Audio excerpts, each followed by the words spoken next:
Hello, Internet! Welcome to episode 188 of the Assorted Calibers podcast, the segment of the podcast that is a little bit for everyone. I'm Weer'd, and with me, as always, is the very lovely, the angelic Aaron Paulette. How you doing, Aaron? I'm doing surprisingly well for someone who has both the clap and syphilis. I think our lovely listeners are going to need an explanation. They probably will. Quickly before rumors start. Right now, I'm just savoring the mystique.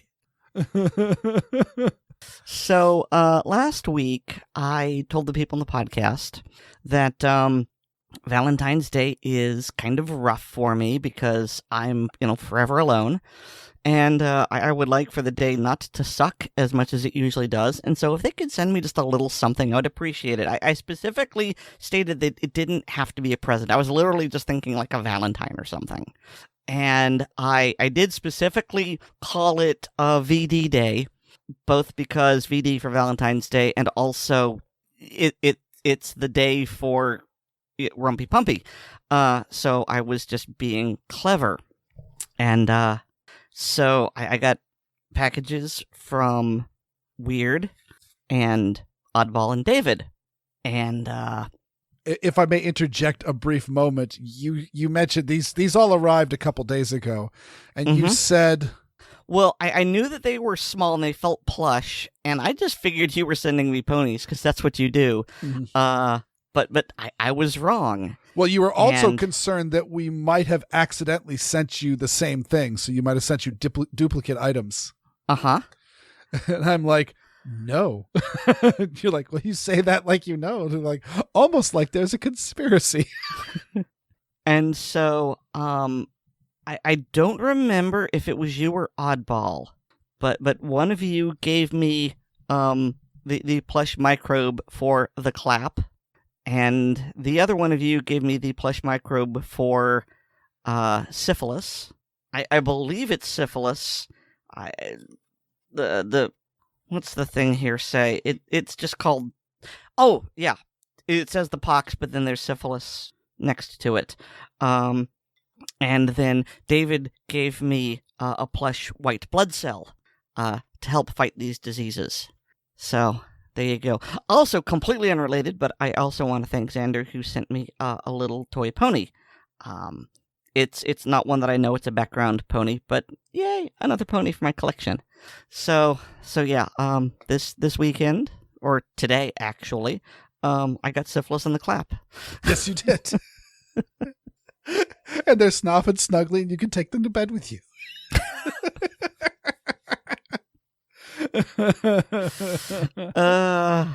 So yeah, this has been not the best weekend because, in addition to the enforced social, this is a weekend for people who are in love. You're not in love? You suck. You're worthless. So in addition to that, my hormones decided to kick my butt this weekend, and so I've just been all over the place. I was feeling worthless on Saturday, and then Sunday, I was just angry at everything. It's someone breathing too loud. Get out of my way. And then today, I've just been low energy and kind of weepy, so I've just been hitting all the cliches. But, I've got some plushies, and I'm drinking rum. So, yeah, it's still kind of cloudy here, but I think it's going to be sunny tomorrow. What was that funny? How was funny? I was laughing because it just reminded me of today. So this weekend the weather report said that we were going to have a brief snowstorm, and this brief snowstorm lasted 30 hours. Like it petered out about midday and I went out and shoveled and then it just covered everything over again. And so I said, screw it, I'm not going to do it again till tomorrow. And it was snowing while I was shoveling this morning, and it did stop by the time I had finished, and so my yard, it stayed clear. But I did this after I dropped my daughter off at school, and then when the school day was coming to an end, I said, "Oh, it's time to go pick her up." And I got up and I looked out the window, and I saw the sun shining for the first time in days, and I saw the water dripping off the roof from snow melting, and I said, "Oh, the sun is out and the weather has warmed back up. Excellent!" And so I put on my lighter coat, and I got about to the end of the street and went, "This was a big mistake." And but it was one of those, like, it was too far to turn back and maybe not macho enough. I don't know. I don't want to dive too deep into my psyche to figure out where the heck where my motivations were, but I committed to it, and it was very, very cold and not fun. And it was probably also all right because my daughter wanted to go play with some friends. You know, they usually run around in the yard. And I'm like, you know what, sweetie, this is frostbite weather. And you are not dressed in your super heavy winter garb. So let's just go home. And so went home and I made soup. What kind of soup? Chicken noodle.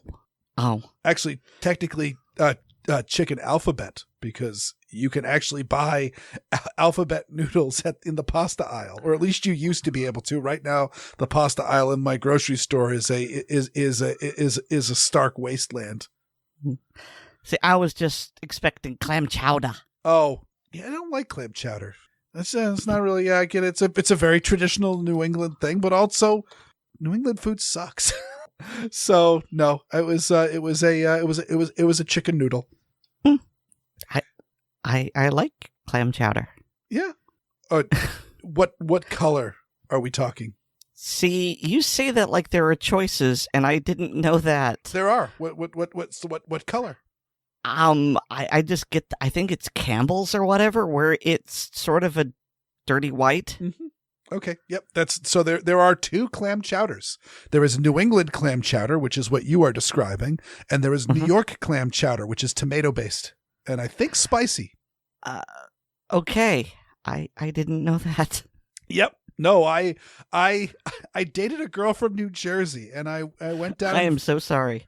Yeah, well, and I went down to visit her once, and we went to a restaurant, and her mother ordered the clam chowder, and it showed up, and it was a bowl of bright red, it looked like minestrone without the noodles, and I went, "But what is that?" It would be like ordering fried chicken and someone putting a bowl of ramen in front of you. It's like, what? This doesn't compute. And she's like, no, this is New York clam chowder. And I went, oh, I didn't know. And then you will later hear if somebody, jokes about red clam chowder in New England is they're just always told. So yes, there are multiple clam chowders, and you successfully passed. Well, thank you. Now I can sleep at night. Yes, actually, I was about to say Florida overall is a suburb of New England, but I realized there's also a ton of New Yorkers there. So the clam chowder game in Florida is probably about 50-50. Probably. And who knows, there might be a southern clam chowder. So somebody reach out to me if there's more clam chowders. I'm sure there's a Wikipedia page for clam chowder as well.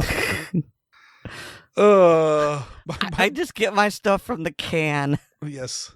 My weekend was equally sorted because I'm trying to remember if I mentioned it last week in the main show or not, but we got new appliances and a new bedroom set for my daughter on the same day. Did your dishwasher finally come in? No, it was a freezer. That's coming. That's coming in later this week.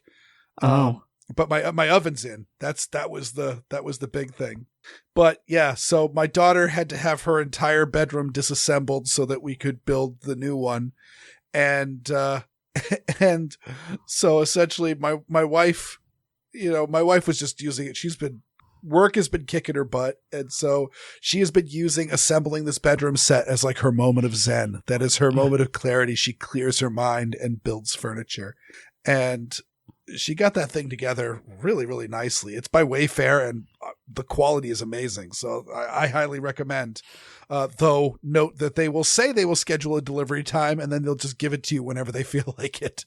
So apparently no kids were delivered with your furniture. No, that was interestingly enough, when she was ordering it, she like got like a whole bunch of like weird like anti-spam stuff, and she's like, I don't know why it's like making me verify. I think she was doing like the check the pictures that aren't that aren't a plane and things like that, and verify you're not a robot. She goes, why no other furniture site is like that? I said, oh yeah, because people were saying that they were shipping children in the furniture.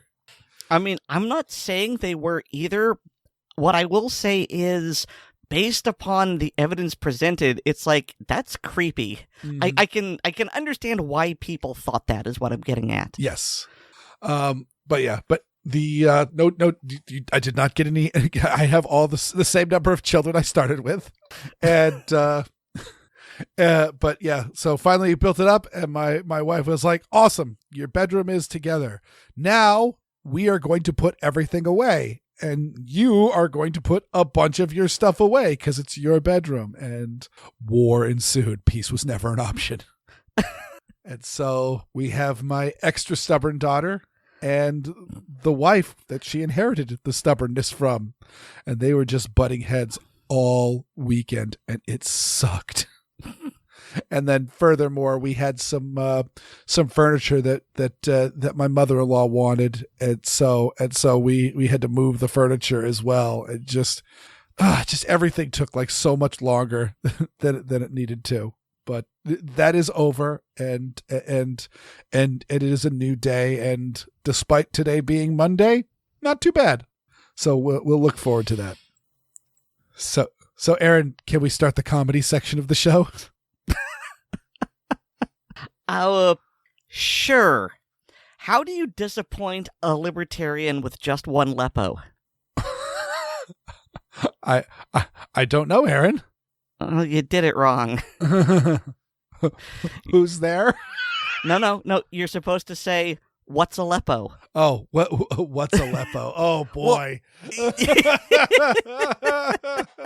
Oh, Gary Johnson. I thought you were so cool and you had to prove it wrong. The proper answer he should have said was, I don't know what Aleppo is, but if it's a place that you think we should send troops in, I'm not going to send them there. Because libertarian foreign policy is pretty easy. If it's a country that's not the United States, we don't send troops there. Okay, so as I try to forcibly steer this back on topic, so that was a deliberate joke. Let's talk about the accidental joke that is Beto O'Rourke. Weer'd, what's little Beto doing now? So, of course, let's just do a brief refresher. Plus, I've got the audio, and let's go back in time to Beto O'Rourke when he was running for president. Congressman O'Rourke, because I know this is personal to you. El Paso is your hometown. Some on this stage have suggested a voluntary buyback for guns in this country. You've gone further. You said, quote, Americans who own AR-15s and AK-47s will have to sell them to the government, all of them. You know the critics call this confiscation. Are you proposing taking away their guns, and how would this work? I am. If it's a weapon that was designed to kill people on a battlefield, if the high-impact, high-velocity round, when it hits your body, shreds everything inside of your body because it was designed to do that so that you would bleed to death on a battlefield and not be able to get up and kill one of our soldiers. When we see that being used against children, And in Odessa, I met the mother of a 15-year-old girl who was shot by an AR-15. And that mother watched her bleed to death over the course of an hour because so many other people were shot by that AR-15 in Odessa and Midland. There weren't enough ambulances to get to them in time. Hell yes, we're going to take your AR-15, your AK-47. We're not going to allow it to be used against our fellow Americans anymore. So yeah, I honestly, after that presidential debate, and may I note all the applause and cheers going on with that, is he's talking about confiscating the most popular firearms in American possession, and not only the candidates that were on stage, of which I think there was like 9 of them, were clapping and didn't challenge him, but also the entire auditorium, which I believe was mostly like selected surrogates and such. This wasn't general admission. Were going completely wild over confiscating firearms. Didn't you buy his t-shirt? I absolutely, like, the next day I saw that, like, someone posted that he not only, that went over so well for him, or so he thought, that he printed up a whole bunch of Beto O'Rourke t-shirts that said, hell yes, we're going to take your AR-15. And I bought it because, number one, I wanted to give him some money because I wanted this man to continue his campaign, because he was saying the exact thing that we had always been saying, is they want to ban guns and take them away from us. And they always say, oh, we're never going to take your guns away. Well, he just said so, and you clapped, and nobody yelled at him for being a horrible person, and they would never do that. And so, yeah, and plus the shirt is hilarious, especially when I wear that shirt, and then over that shirt, I have my 1911 in my shoulder holster, and then I have my USCCA Hawaiian shirt that I wear over that. That is like my favorite outfit combination ever. Now, it is worth noting that this took place in 2019. Mm-hmm. And then 2020 happened, and suddenly no one was talking about gun control ever. That's true. Well, no, Biden keeps giving lip service to it, but like I said, he keeps making a whole lot of noise and then doesn't do anything. Well, he only did it after his election. My point being was, through all of 2020, you didn't hear anything about it. You only heard about it in 21. Mm-hmm. Oh, that's true. That is absolutely true. And then, yeah. And then now we have this year, Beto announced that he is running for governor of Texas. And he, in some of his first interviews as a candidate, he openly said, yeah, no, he's still coming for, they asked him, you said you're going to come for our AR-15s. Is that still the truth? That is still the truth. And then the poll numbers came out, and we talked about this earlier in the show, that he's polling very poorly against Greg Abbott. And so now, this week, he has gone to Tyler, Texas, and he said this in a campaign speech. Speaking to reporters, O'Rourke also took a question about his controversial stance on guns and those 2019 remarks about taking away AR-15s and AK-47s. I'm not interested in taking anything from anyone. What I want to make sure that we do is defend the Second Amendment. I want to make sure that we protect our fellow Texans far better than we're doing right now, and that we listen to law enforcement, which Greg Abbott refused to do, turned his back on when he signed that permitless carry bill that endangers the lives of law enforcement in a state that has seen more cops and sheriff's deputies gunned down than in any other. As for the East Texans who came out to support O'Rourke, they say they're ready for a change in leadership. I've just been so impressed with Beto O'Rourke. I find his candor is amazing. Some people just seem like they're always telling us the truth, and some seem like they're never telling us the truth. So. Oh, my God. Oh, yeah, I want to protect the Second Amendment by making sure people need to pay a fee to get government permission to carry a gun. Mm-hmm. I was sharing this like all over the internet, and somebody chimed in and said, yeah, you never trust somebody who does a complete about face. And I'm like, dude, about face? No, he's just gone from I'm just telling I'm just saying exactly what I want to do to I'm saying the standard talking points to everybody who wants to ban guns, which is I support the Second Amendment, and I'm a strong supporter, and I'm not going to take anybody's guns away. And that's all they say. You note that he didn't say how he supports the Second Amendment or all of that. Like, or sometimes they will say, I'm an avid hunter, like Joe Biden. My sons hunt. You mean the dead one and the junkie one? Okay. So he's now saying that. And I cut that a little bit long because I wanted to have that man from the crowd in there, because that guy is either an epic troll, like grade A, flawless troll whatsoever, or he really shouldn't be out without a chaperone. He may put unclean things in his mouth. He may start playing with sharp things and cut himself. All right, so Weer'd. Talking about things that are being put in other people's mouths, there's something here titled "Polls Still Say Gun Owners Support Gun Control." Yeah. What the heck is that? This is an article from The Hill, just popped up in a feed, and essentially it's doing the same stuff that keeps being repeated over and over and over again, which essentially is saying that gun owners and Americans in general support gun control. And this one specifically says that this one specifically targets gun owners. So essentially this was an online survey. The sample size was 1,032 people. Which seems small, but I'm not any sort of scientist or do well with math. You know more statistics than I do. Is that a good sample size? I'm not that great with it. I would say overall, though, given the fact that this is the United States and we have millions of people here, I would say that's pretty bad, especially since I'm looking to see if they did any sort of IP tracking or asked people to identify where they came from. And I am not seeing any of that. So the possibility that this could have been a very, very targeted survey is also in there. But and it has the, let's see, how concerned are you with gun violence? The problem, let's see,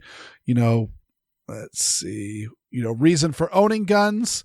58% of all people that responded said that they owned firearms for protection and self-defense. 23% for hunting. Those are the top two percentages. Then sports shooting is the next one, down to 8%. It drops off a cliff, but it's the vast majority is that. And they actually divided this up and noted that of that 58%, 86% of them were African Americans, 76% of them were considered new gun owners, and I think that meant that they've owned a gun for less than a year, and 68% of them were women. So I think it goes for like the hunting and sport shooting type people are more the legacy gun owners, if you will. They grew up in that. But the people that are going to the gun shops right now, they're not doing it for ducks and deer. They're doing it because they're concerned they're going to need those guns. Mm-hmm. And we welcome the 2020 panic buyers. Yes. And then let's see a bunch of other really unimportant things. They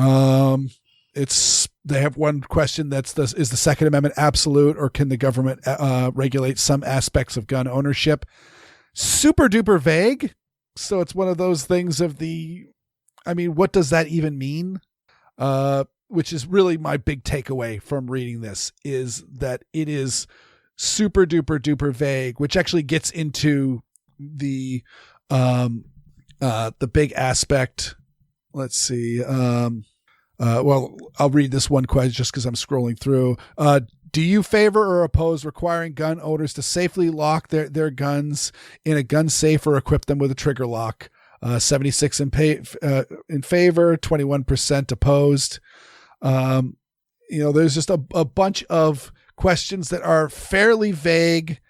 And I'm also wondering, since there is such a huge percentage of new gun owners that this one seemed to get, I can try to find that number. But overall, there was a bunch of new gun owners that were gone through, and I'm suspecting a lot of the gun owners are people that don't trust the NRA and grew up not liking the NRA, which might mean that they don't really have access to a lot of pro-gun talking points, because you certainly don't hear them on the news. And so a lot of these questions, I mean, like I said, I grew up supporting gun control, and you know what? It kind of makes sense. If people are getting shot, the idea of taking guns away, less people get shot. Where's the harm in that? And so, yeah, I'm not seeing that number. It's not gonna. I'm not gonna get that. Pull that one out. But we see this all the time. They trot out these polls, and it says, "Oh my God, gun control is so insanely popular." But then suddenly, when there's a gun control item on the referendum, or President Biden talks about gun control, nothing happens on it, which would imply that it is not popular and it is not a safe item. So I just wanted to get on that, because they just keep trying to force this down the throat that, oh my God, we want us some gun control so bad. But I mean, are they can't even say. I think even the more anti-gun groups are recognizing that the NRA has really lost a foothold, in the world. So who's forcing the hand away from the will of the people, if that's the issue? So yeah, that's that. It's old, it's tired, and they keep warming it over. And it doesn't look any better. I was just glad on this one, because this one actually linked the actual survey, so you can read the questions and see the breakdown of it. It didn't exactly say how people got this online survey, which is interesting, because it's one of those, like, I didn't see this one.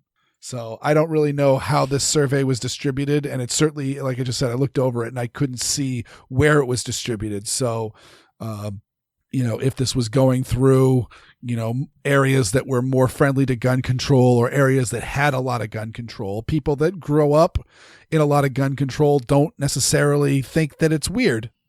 You hear so often about, people from like New York or California saying, oh, are all your guns registered?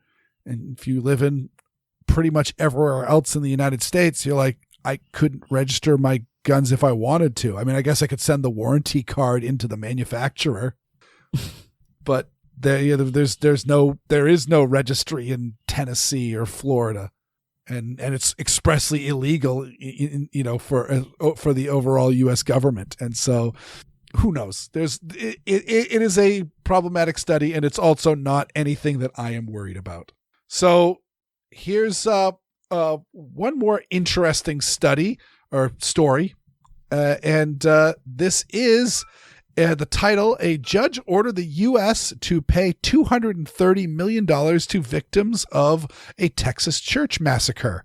And so this is it's not just the U.S., it's the Air Force, and they are paying the victims of the Sutherland Springs, Texas massacre, because the killer in that was court-martialed by the U.S. Air Force of domestic violence, including abuse of a child. Let's make sure that people know that. Mm-hmm. He beat a child. He fractured the skull of an infant. Oh, that's even worse. Is actually the big thing. And that's another big issue that I've got. The Air Force dropped the ball on two things. One, they let him off on misdemeanor domestic violence when he cracked a baby's skull. Luckily, the baby survived. That's the sort of thing you put them under the jail. Yeah.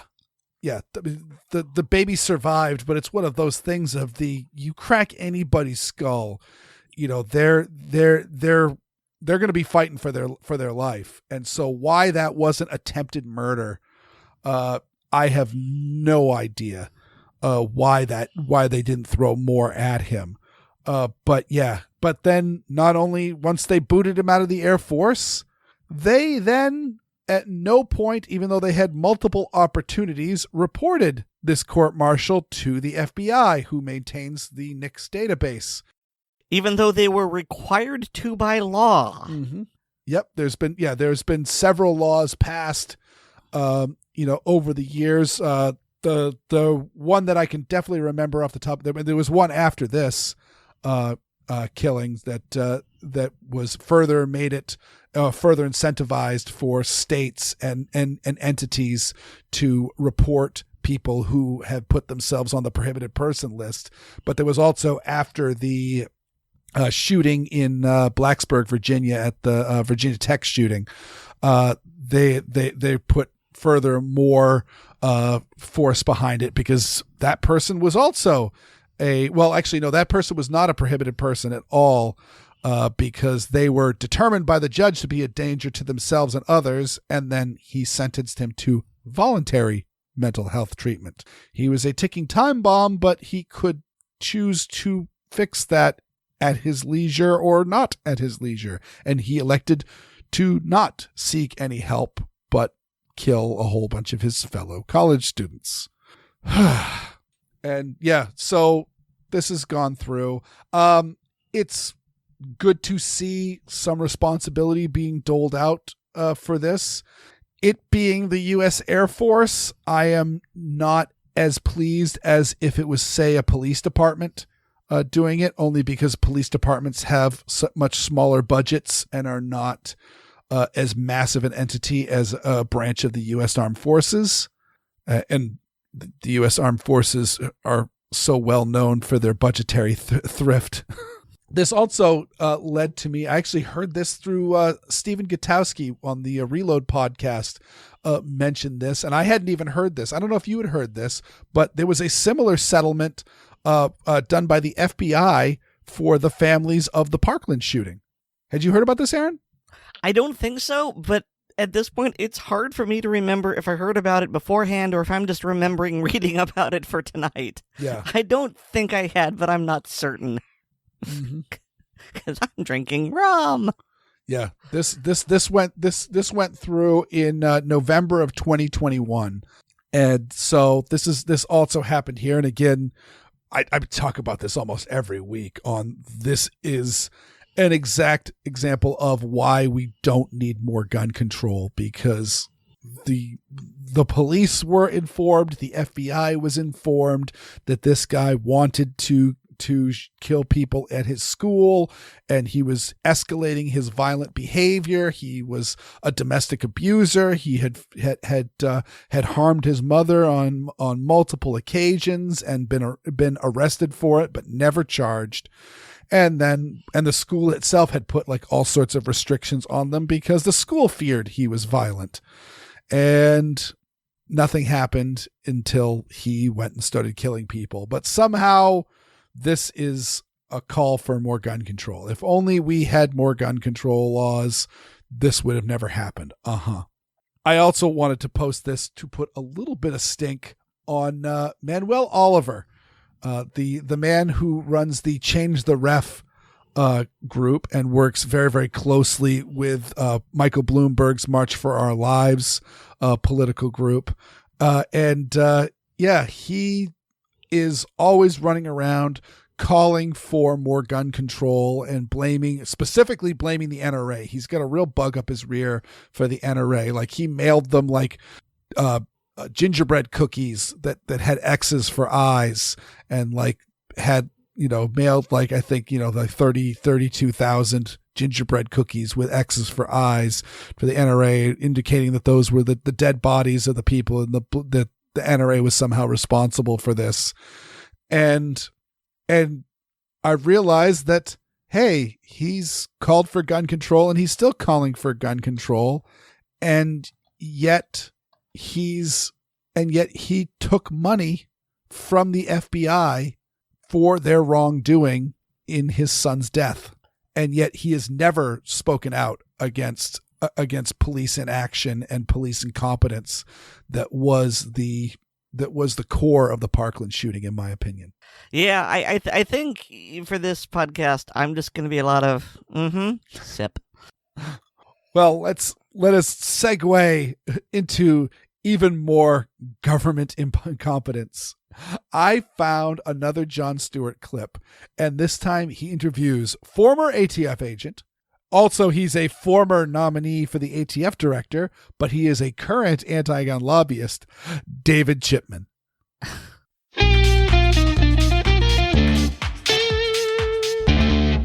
So while fisking Jon Stewart chilling for gun control, I found this interview from the same web series, and it's the jackpot. We have Jon Stewart, who is a lover of anti-gun propaganda, interviewing the Prince of Gun Control, David Chipman. Even better, this interview is after Chipman was withdrawn by the White House as a nominee for the ATF director. Stewart doesn't even mention it. So yeah, this is a good one. Buckle up. So many of the homicides in this actually stem from domestic violence cases. In fact, so many of the police shootings in this country stem from domestic violence. Yes. Is that a place to start? Certainly, domestic violence is a place that we can do better. And we do have laws on the books. So he's continuing his saw on domestic violence. I really don't understand his fixation. The bulk of firearms deaths in America are suicides, which is ignored except for using the raw numbers to boost the gun death numbers in the United States. Really, all gun control laws being proposed by the anti-gun corporate lobby are completely useless in preventing suicide. After that, we have gang-related deaths, which also isn't really targeted by gun controls, as gangs don't care what the laws are. So I guess that's why he's focusing on this? The federal law is that if you have a protection order or you have a restraining order or you've been convicted of domestic violence, you cannot own a firearm. True. Or ammunition. Or ammunition. But there doesn't seem to be a dissemination of that into local and state level enforcement. That doesn't serve their interest. So this isn't wrong. Per federal law, domestic offenders cannot own guns. But many states do not enforce this law locally. Still, my main gripe about the Lautenberg Amendment, which puts domestic abusers on this list, is that somebody can lose their rights for committing a minor offense against a domestic partner or family member, but not lose their rights if they did the exact same offense to, say, a friend or a stranger. That doesn't make any sense. So while they are technically correct, I think the blind spot is how many domestic violence convictions are felonies. Therefore, they trigger in every state confiscation of illegally held guns.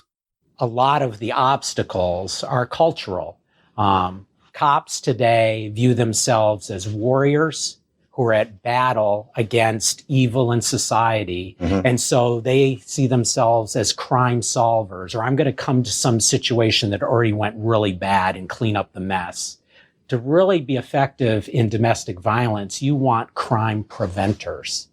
I would argue this is a big reason why we should step back from the militarization of police, as well as remove the word civilian as a reference to non-peace officers, as by nature, peace officers are civilians. Of course, none of this has anything to do with guns or gun control. Well, I can tell you, we talked to two women, April Ross and Janet Paulson, who had been shot and paralyzed, both in domestic violence. But Janet's she had a protection order. Her husband had 74 guns. They seized 73 of them. There was one in his truck, and they wouldn't take the one in his truck because they said that's not a part of the protection order. And 5 days later, she was shot by that one gun. In what world is that gun given such constitutional grace? This interview will be for a future Fisk. Still, I think Stewart miscategorizes her story. By other accounts, the cops couldn't take the gun in the truck because it wasn't in their search warrant. It was still illegal for him to keep said gun, and certainly it was still illegal for him to use it against her. But this is more of a reason to streamline existing gun laws, not pass new ones. Also, what if nobody knows about a gun? What if the domestic offender buys the gun illegally? Or gets a knife? Gun control isn't the answer. Guns are. If you're in such fear for your life that you have an order of protection, why wouldn't you arm yourself? Protection orders and laws are just paper. And clearly they didn't protect this woman. When cops get a call for a domestic call, mm-hmm. The first thing that clicks in their mind... The most dangerous call they could get, by the way. See, this is And that's important. Some choice has to be made. Am I taking property from you that's rightfully yours? And can I get in trouble if I do that under the wrong circumstances? And you should know with certainty what you can and cannot do at that scene, because that's not the time to figure it out. Right. And it's also something you got to be very careful to follow the policy, because you get in trouble, because we know after the fact people end up getting hurt and then they come back and blame you. This has not been framed so as... the police feel victimized somewhat by this. Well, police often quickly turn the lens about, I'm victimized. It's if I take guns, where am I going to store them? What, someone's going to sue me for... Where am I going to store No, I mean, them? these are some of the complaints that I receive. Like, if we take them, we don't have a place to keep all these guns. And I have to keep them because I might have to give them back and they can't be damaged. They say that like being concerned about wrongfully seizing property is a bad thing. Or that being concerned when they return property that it isn't damaged is also a bad thing. Sounds like these goons are shilling for a police state. We have to also understand, like, who are the actors making the decision? We know there have been studies done that show that for law enforcement themselves as people, there's higher incidence of domestic violence in their own homes. And yet domestic violence offenders can't possess firearms or ammunition. This is a much bigger issue to dive into before we even worry about gun control. No laws are going to prevent criminals from getting guns. Even if I took that gun, that guy could have gone out and bought another one just that day or built one. Like, there's this frustration. But then why have any laws? Laws are designed to be enforced. And note, they are wringing their hands about laws that are not enforced and demanding new laws. You're going about it all wrong, guys.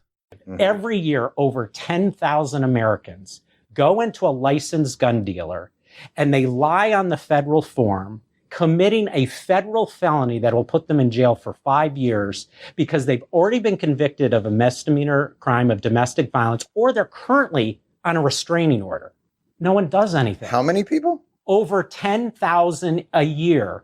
Okay? So that to me is like bells and whistles should be ringing. Some people would call that, I think pilots call it a near miss. Like, we're lucky. Mm-hmm. But it's considered a win, and then nothing's done. Again, laws that aren't enforced. Meanwhile, the corporate anti-gun lobby is only pushing for new laws. Almost like they've got an agenda to push. Like, this is a screaming alarm that someone who we already know is at risk of violence and has actually made it into the courts. That doesn't usually happen, right? Like, yet nothing. Kind of like the gang members who enter the revolving door justice system in our major cities. The people who commit violence both on the streets and in the home escalate their behavior, and the current system doesn't seem to care. And again, this has nothing to do with gun control. Right. So and why? Because that would be prevention. What's the big crime that it's a paperwork violation, but it's those paperwork violations that can stop someone from getting killed or one of these mass shootings. May I draw attention to Parkland again? Multiple people, including the killer himself, warned the police and the FBI that he was going to start shooting up that school. And law enforcement did nothing. I mean, I think you can do both. I think you can honor the right to have a gun, but also, we have a right not to get shot. This is really a tired talking point, and it is regurgitated with as much brainless fervor as the brainless members of the Second Amendment camp who shout out, "Shall not be infringed," or speak of drawing a line in the sand while they do nothing. Yes, we do have the right to not get shot. Hence why murder is a crime. Clearly the laws do very little to stop that. Hence why our founding fathers ratified the Second Amendment into our Constitution. Because the right to life, liberty, and the pursuit of happiness doesn't amount to much if somebody bigger than you attempts to take all those things away and you're unarmed. I will also take this moment to note that David Chipman testified on behalf of the ATF to Congress in defense of their action of burning women and children to death in the Waco siege. And that was over a few dubious weapons charges. Tens of thousands of gun dealers, more than McDonald's locations across the country. And boy, that's a slogan. Over billions and billions shot. Har, har, har, John. Never mind that you're sucking up to a cop who himself owns guns and actually lost one to theft thanks to carelessly leaving it in his car unsecured and against ATF policy.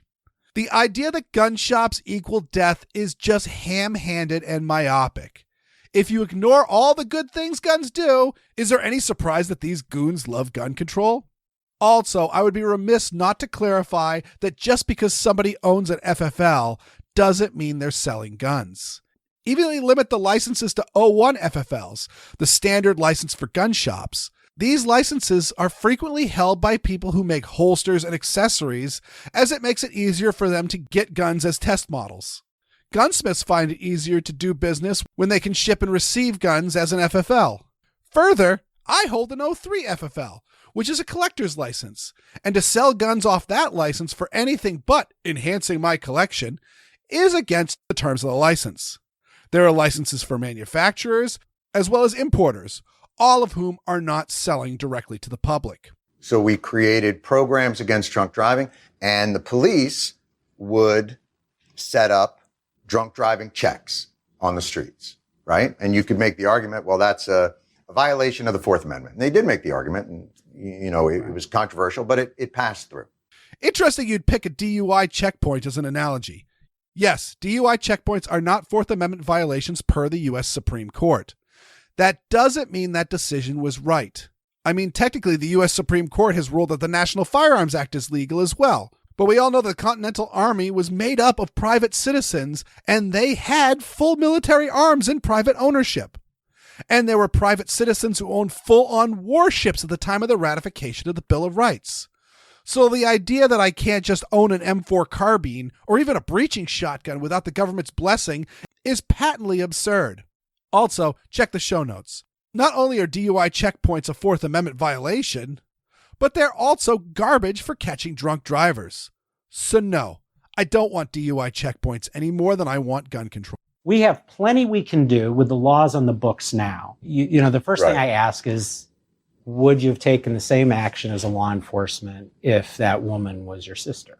Right. Can we personalize this? And that's what we got to encourage police officers to do. But this is not what they're doing. And this isn't just with the ATF. This is across the boards. And heck, listen to Cam & Company. Every week, he does the recidivist report, where he finds someone guilty of a crime and lists the countless crimes that they had committed before this one. This shows how poorly the system works at keeping bad actors away from society. The International Association of Chiefs of Police. You're a part of that organization. Yes, and I was on their firearms committee, only 25 of this largest organization. I had 2 terms. I wrote most of their materials about gun violence prevention. The Firearms Committee is in charge of all firearms policy for that IACP endorses, and I've been on it. So when you hear the International Association of Chiefs of Police supports X gun laws, this is why. I will also note that the IACP represents the chiefs, not the beat officers, who as a rule don't appreciate gun control laws. How many women were on that? 1. How many people are on it? 25. 1 person of color. This is 1 person of color and 1 woman. Yes. Writing the policy for the IACP on firearms. Wow, this is a rich one. It's widely accepted that David Chipman was withdrawn as a nominee for ATF director because all Republicans opposed his nomination and several Democrats withdrew their support. Why did they back away from Chipman? Because there were credible allegations that he had expressed negative sentiments and taken prejudicial action against black agents. I find it stunningly ironic that David Chipman would spin himself as a champion of minorities while having a record of being anti-black and shilling gun control that disproportionately affects minorities. And all the while, Jon Stewart doesn't ask him once about his ATF nomination or why it went down in flames. This is the sad state of the corporate anti-gun lobby. Those are your anti-gun talking points and a few rebuttals to combat them.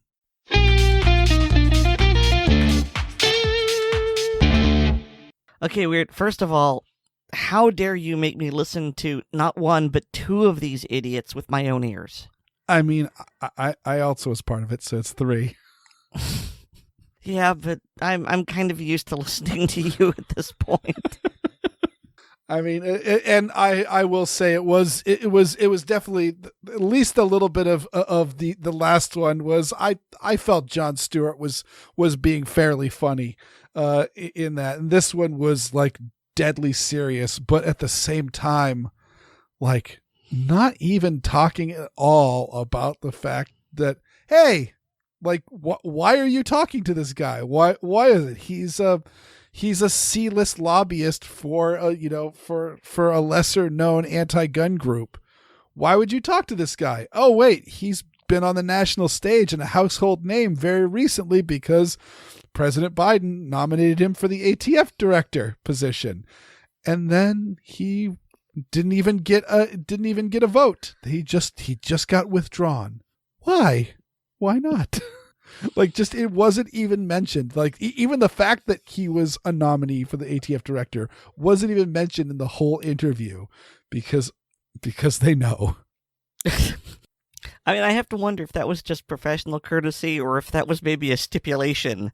You know, I'm not going to appear on your show if you ask me about that. I wonder even more if it was a situation where they booked him when, maybe even booked him while he was the nominee or something. But either way, I wonder if they booked him and then when they were prepping the interview questions, they did some searches and they found Stephen Gutowski's articles on him and went, oh, yeah, this kind of isn't going to pull well with us if we let this go through. So maybe if we don't talk about it, maybe no one will notice. But of course, still, he closed on the, there's the Fraternal Order of Police Chiefs. They're not very ethnically diverse. And didn't much point of the, like it should be, because he's a flaming racist. Good riddance. I get the feeling we haven't seen the last of him. He's going to be like herpes. He will resurface. There will be a flare-up. Yeah. Mark my words. I don't know where, I don't know when, but there will be a Chipman flare-up at some point. That was certainly one of the plushies that we contemplated getting you. Chipman?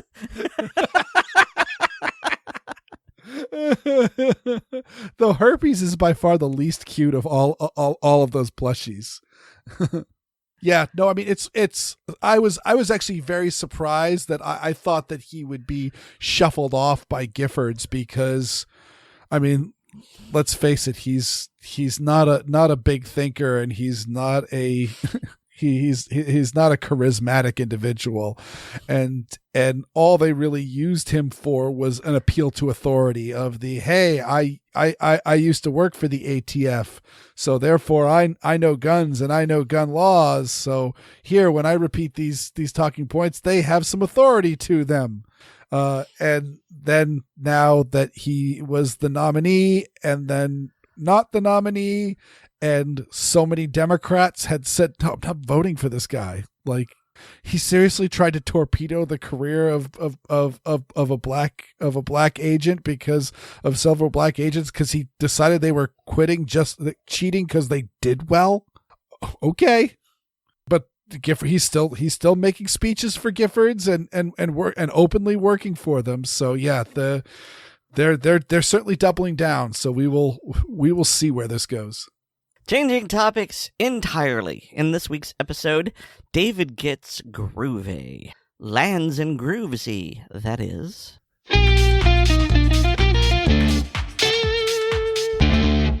Hi, and welcome to Gun Lovers and Other Strangers. In this segment, I'd like to talk about rifling, the series of lands and grooves that spiral down the bore of firearms and stabilize projectiles. Many people have discussed the topic of rifling in depth, but I'd like to give it my own personal twist. That was just for you, Xander. The concept of rifling goes back to at least the 1400s, frequently credited to gunsmith in Augsburg, Germany, and later improved on in the early 1500s by August Kotter from Nuremberg. Originally, the grooves ran straight down the barrel and were for dealing with black powder fouling rather than accuracy. While the theory of spin stabilizing a projectile had long been known, limitations in materials and manufacturing delayed its application in the field of firearms. It wasn't until the late 1700s that rifling started to become more economical for mass production. In the late 1800s, a professor of mathematics at the Royal Military Academy named George Greenhill came up with a relatively simple formula for calculating twist rates that is still used to this day. Additional formulae have been developed in the meantime, but they are generally expansions of Greenhill's work. It's important to match twist rate to the diameter, weight, and velocity of a projectile for optimum accuracy.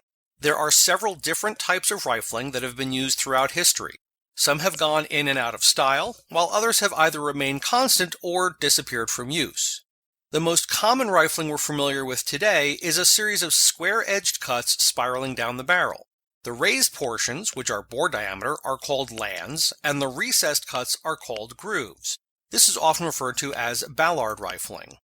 An alternate attempt at an effective rifling design was invented in the 1850s by Sir Joseph Whitworth. That name should be familiar to any machinists, as he was also the inventor of the Whitworth thread pattern. Whitworth rifling is now what we call polygonal rifling, and is made up of a series of spiral plane or flat surfaces inside the bore. These days we're more familiar with this style of rifling in certain generations of Glock pistols.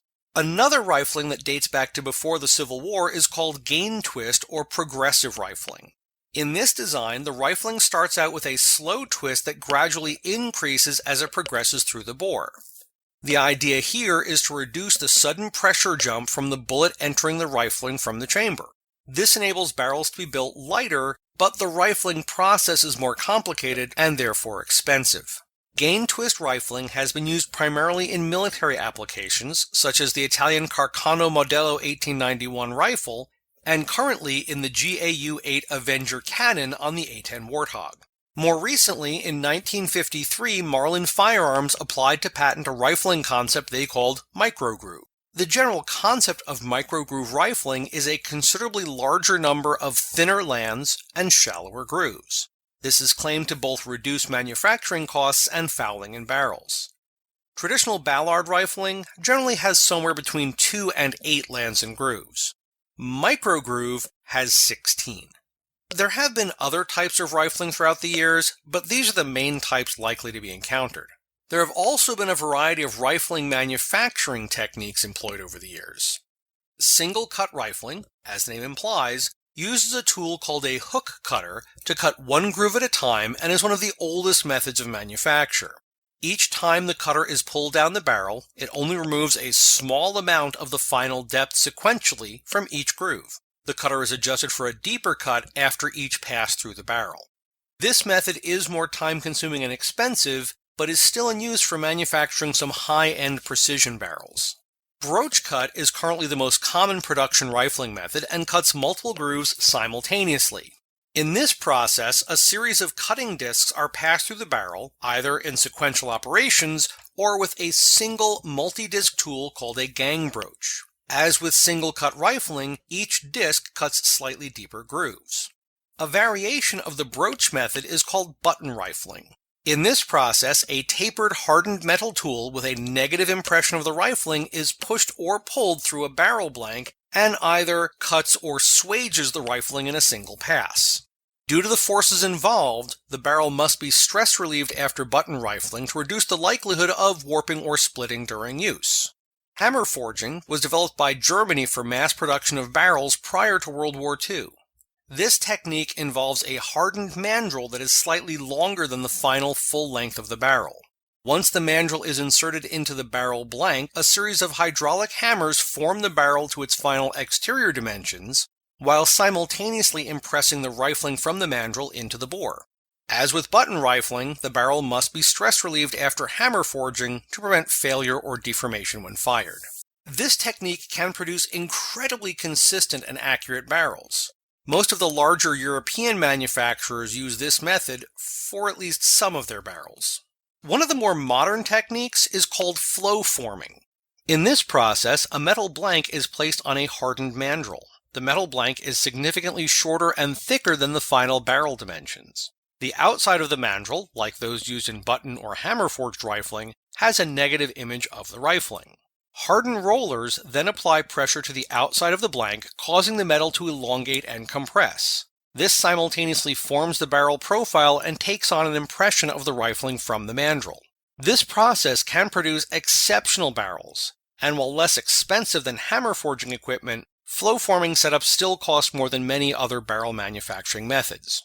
Probably the most innovative rifling technique is electrochemical machining. In this method, an electrode, which is a plastic cylinder with inset metal strips in a reverse of the rifling, is placed in the barrel. The entire assembly is then submerged in a saltwater electrolytic solution. When current is applied, material is removed from the barrel to duplicate the grooves in the shape of the electrode.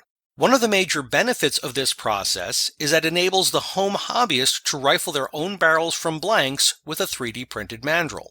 As with rifling styles, there are also other manufacturing techniques. Hopefully, this gave a good overview of the history, types, and techniques of rifling. All right, you primitive screwheads, listen up. This is my boomstick! Groovy. Hail to the king, baby. That about wraps up this segment. If you have any questions for me or suggestions for future segments or a comment on a past segment, please post them on the Assorted Calibers Podcast Facebook or MeWe pages, and Aaron or Weer'd will make sure I get them. I'm also a contributor on the Blue Collar Prepping blog, which can be found at bluecollarprepping.blogspot.com. That's all for now. Thanks for listening. I'm David, and this is Gun Lovers and Other Strangers.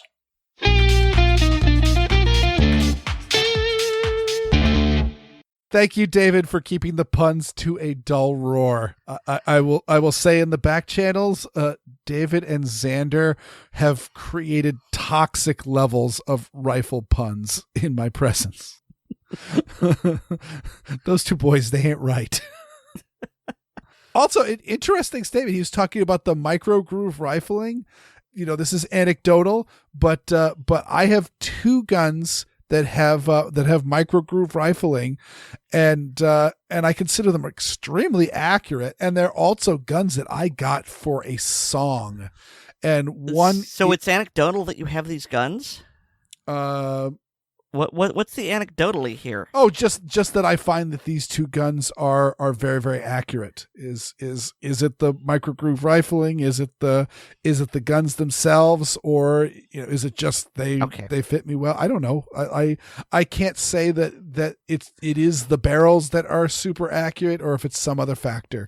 You are testifying without data. That is why it is anecdotal. I understand. Pray continue. Yes, one of them is a Sears catalog Glenfield Model 60. That's a Sears rebadging of a Marlin Model 60, and the other is I've got a Jennings J22. Which holy crap, you've got a Jennings? I do have a Jennings, and you shoot it? Yeah, not very often anymore because it's a pain in the butt to clean and it doesn't work very well.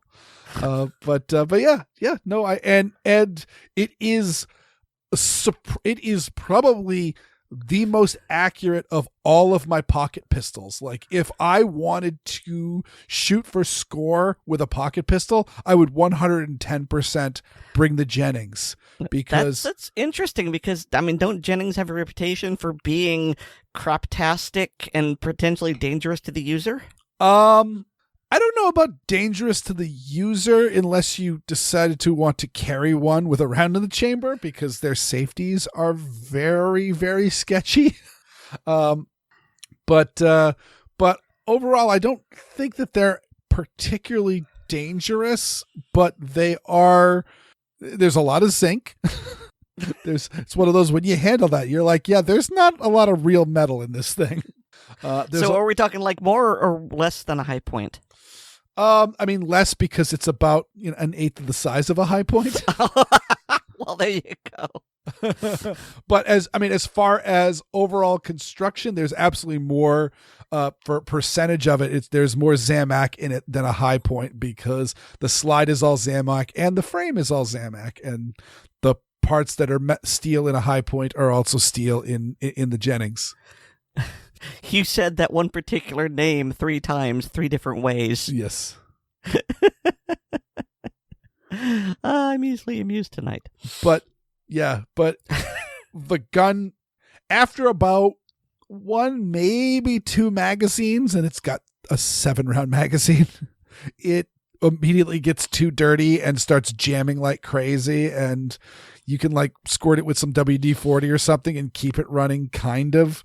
But it is a gun that jams a whole lot once it gets a little bit of gunk in it. And but for those first like 7 rounds, like it's got surprisingly good sights for a pocket pistol, and it seems to put those rounds right where you ask him to go. Like I went out shooting with Jay Grazio one time, and he at his club, like one of his favorite things to do is there's a 25-yard pistol bay, and he just grabs a box of clays and sets them out on the berm, and we were just breaking clays on the berm for like an hour. And I was using the Jennings J22, and I might have missed once or twice, but I was definitely, landed shots on all of those with a pocket pistol that is worth less than some of the magazines for some of my guns. It's that is a feat to say something. It certainly says something. It's a gun that Mara Healy says I shouldn't have, so clearly I went and got one.